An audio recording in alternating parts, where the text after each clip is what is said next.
Assalamualaikum warahmatullahi wabarakatuh. Saya M. Rafa Amaldo Hamka dengan NIM 125240021 dan teman saya Pranaza Nopal Tamami dengan NIM 125240136. Di dalam video ini kami akan menjelaskan beberapa fitur yang ada di Revit sebagai tugas pengenalan Revit untuk tugas digital arsitektur. Jadi di sini saya Pranaza Noval Tamami akan menjelaskan fitur-fitur pada bagian tab arsitektur dan struktur. Pertama-tama kita akan membuka template baru terlebih dahulu. Di sini saya akan memakai template English Default Metric. Jadi tab arsitektur merupakan salah satu tab utama yang digunakan untuk membuat berbagai elemen arsitektur dalam model bangunan. Fitur pertama yang bisa kita lihat di sini ada Modify. Tool ini untuk memodifikasi atau mengedit elemen yang sudah ada. Di sebelahnya ada Tool Wall. Tool ini digunakan untuk membuat dinding bangunan. Saat menggunakan wall, penggunaan dapat menggambar dinding secara lurus, secara melengkung, atau mengikuti garis tertentu. Kita juga bisa mengedit dinding kita menggunakan melalui bagian properti yang ada di sini. Tool Door ini gunanya untuk menambahkan pintu pada dinding, memilih jenis pintu yang akan digunakan, dan mengklik dinding ke tempat pintu yang akan dipasang. Selanjutnya ada Tool Window. Tool Window gunanya untuk menambahkan jendela pada dinding. Melalui tool ini kita juga bisa dapat menentukan jenis jendela, ukuran jendela, serta tinggi ambang jendela atau style height. Berikutnya ada komponen. Tool ini digunakan untuk menambahkan komponen atau objek tambahan yang disebut family ke dalam model, seperti meja, kursi, atau perlengkapan bangunan seperti lampu, AC, dan lain-lain. Selanjutnya ada tool kolom yang digunakan untuk membuat kolom arsitektural. Kolom ini dapat digunakan sebagai elemen struktural atau elemen-elemen dekoratif dalam desain bangunan. Saat menempatkan kolom, pengguna dapat menentukan posisi kolom pada level tertentu hingga menentukan tinggi kolom hingga level di atasnya. Selanjutnya ada tool roof yang dapat digunakan untuk membuat atap bangunan. Masuk ke tab struktur.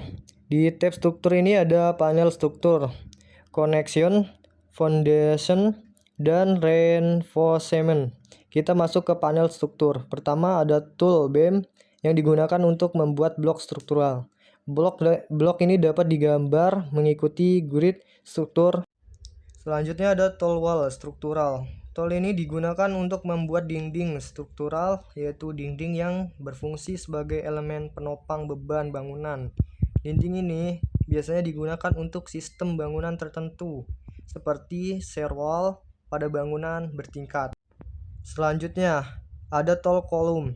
Tool column ini digunakan untuk membuat kolom struktural dalam Revit. Kolom dapat ditempatkan pada titik grid struktur sehingga menempatkannya menjadi lebih presisi.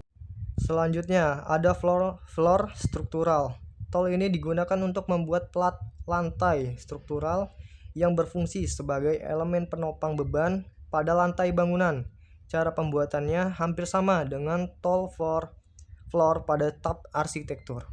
Selanjutnya ada truss. Tool ini digunakan untuk membuat bangunan rangka batang yang biasanya digunakan untuk struktur atap atau bentang panjang. Selanjutnya ada tool brace. Brace ini digunakan untuk membuat elemen pemaku atau penahan gaya lateral pada struktur bangunan.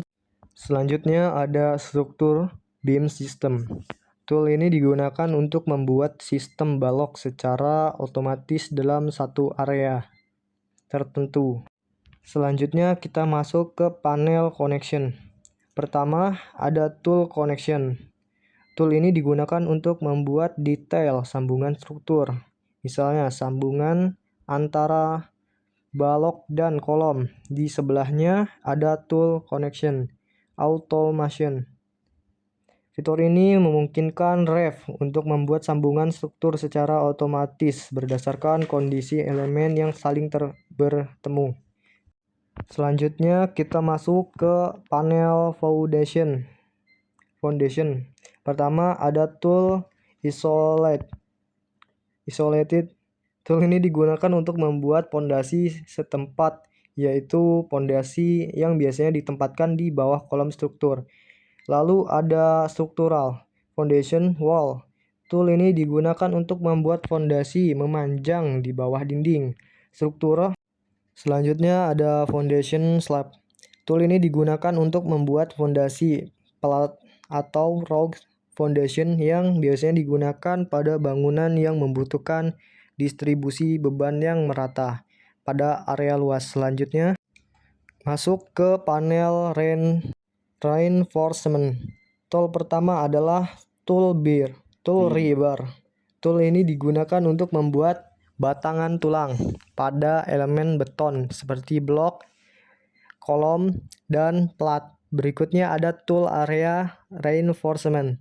Tool ini digunakan untuk membuat tulangan area pada plat atau dinding beton. Selanjutnya ada tool pad reinforcement. Tool ini digunakan untuk membuat tulangan yang mengikuti jalur tertentu pada elemen struktur. Tool ini sering digunakan pada plat atau elemen beton dengan bentuk tertentu yang memerlukan pola tulangan khusus. Selanjutnya ada tool fabric area. Tool ini digunakan untuk menempatkan wiram reinforcement pada suatu area beton. Wiram biasanya digunakan untuk mempercepat pemasangan tulangan pada plat beton. Kemudian terdapat fabric sheet yang digunakan untuk menempatkan lembaran wire secara individual pada elemen beton. Setelah itu ada tool cover. Tool cover ini digunakan mengatur jarak selimut beton terhadap tulangan. Lalu tool terakhir ada tool rebar coupler. Tool ini digunakan untuk membuat sambungan mekanis antara batangan tulang. Coupler memungkinkan dua batang tulang disambungkan tanpa perlu melakukan overlap panjang sehingga sering digunakan pada proyek konstruksi modern, baik itu semua yang ada di tool struktur. Setelah penjelasan tentang arsitektur dan struktur, kita akan berpindah ke insert. Pada insert ada bagian link, import, dan load from library. Pada bagian links terdapat link Revit. Kemudian ada IFC. IFC ini digunakan untuk menghubungkan file dengan format IFC dari software lain. Kemudian ada link CAD yang digunakan untuk menghubungkan file gambar 3 dimensi dan 2 dimensi yang berasal dari AutoCAD. Kemudian ada link PDF. Link PDF ini untuk memasukkan dokumen PDF sebagai referensi gambar yang akan digunakan di proyek utama. Kemudian di sebelah link ada import. Di bagian import berbeda dengan links, data yang dimasukkan akan menjadi permanen. Nah, di file import ini ada import CAD. Import CAD ini digunakan untuk memasukkan file AutoCAD secara utuh ke dalam proyek. Kemudian ada import PDF, sama seperti links tapi ini permanen. Kemudian ada import image. Import image ini digunakan untuk memasukkan file gambar secara permanen ke dalam proyek. Kemudian di sebelahnya ada load from library. Pada bagian ini terdapat load family. Load family ini digunakan untuk memasukkan objek spesifik dari penyimpanan komputer. Kemudian ada Autox family. Autox family ini digunakan untuk mengakses objek standar resmi dari server Autodesk. Kemudian ada load as group yang digunakan untuk memasukkan kumpulan objek yang sudah dikelompokkan dari file Revit lainnya untuk dimasukkan ke proyek utama. Kemudian setelah menjelaskan tentang insert, kita akan berpindah ke meshing and site, berfokus pada pembuatan masa pembangunan dan pengolahan lahan. Pertama ada conceptual mesh, membuat bentuk massa bangunan dasar. Kedua ada model by face, mengonversi permukaan massa menjadi sistem dinding tirai, curtain system atau dinding atau lantai. Kemudian model site, membuat tapak tanah, topo solid, komponen parkir, batas lahan. Selanjutnya ada analisis feature grade region untuk masuk ke properties and project browser. Properties digunakan untuk melihat dan mengubah parameter elemen yang dipilih seperti dimensi, material, level, dan sebagainya. Terakhir ada project browser, berfungsi sebagai navigasi untuk seluruh tampilan proyek seperti dena lantai, floor plans, tanpa elevation, potongan, section, hingga jadwal material, schedules. Baik, begitu saja untuk pengenalan Revit dari kita. Wassalamualaikum warahmatullahi wabarakatuh.